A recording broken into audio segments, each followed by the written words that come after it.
ગીરગઢડા તેમજ ઓના તાલુકાના આહિર બહેનો દ્વારા તુલસીશ્યામ તેમજ ગીરગઢડાના દ્રોણેશ્વર મહાદેવને દ્વારકા અખિલ ભારતીય આહિરાણી મહારાસ સંગઠન દ્વારા આમંત્રણ પાઠવવામાં આવ્યું। અખિલ ભારતીય આહિરાણી મહારાસ સંગઠન દ્વારા દ્વારકા ખાતે આહિરોના ઈષ્ટદેવ ભગવાન દ્વારકાધીશના સાનિધ્યમાં મહારાસ યોજવા જઈ રહ્યો છે।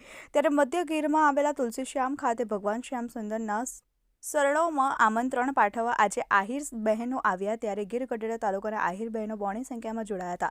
તેમજ બહેનો દ્વારા શ્યામ સુંદર ભગવાનની ધૂન ભજન સાથે કંકોત્રી શ્યામ સુંદર ભગવાનને અર્પણ કરી દ્વારકા મહારાસમાં પધારવા વિનંતી તેમજ આમંત્રણ પાઠવ્યું હતું। તુલસી શ્યામ ખાતે શ્યામ સુંદર ભગવાનના પટાંગણમાં બહેનો દ્વારા રાસ ગરબા ધૂન ભજન સાથે કંકોત્રી શ્યામ સુંદર ભગવાનને અર્પણ કરી હતી। તેમજ ગીરગઢડા તાલુકામાં આવેલા અતિ પ્રાચીન મંદિર દ્રોણેશ્વર મહાદેવ મંદિરમાં આવેલું છે। ત્યાં પણ કંકોત્રી આપી દ્રોણેશ્વર મહાદેવને દ્વારકા મહારાસમાં પધારવા વિનંતી તેમજ આમંત્રણ પાઠવ્યું હતું। Manu Quad, TV18 news, Gir Gadhada. જય શ્રી કૃષ્ણ, જય મુરલીધર। અખિલ ભારતીય આહિરાણી મહારાજ સંગઠન દ્વારા દ્વારકા ખાતે આહિરોના ઈષ્ટદેવ ભગવાન દ્વારકાધીશના સાનિધ્યમાં મહારાસ યોજાવા જઈ રહ્યો છે।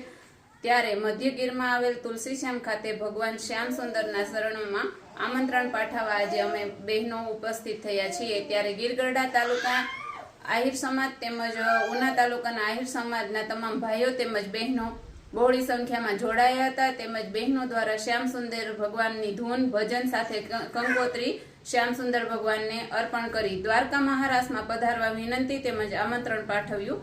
જય દ્વારકાધીશ। તેમજ ગીરગઢડા તાલુકામાં આવેલ અતિ પ્રાચીન મંદિર દ્રોણેશ્વર મહાદેવ ખાતે મંદિર આવેલું છે।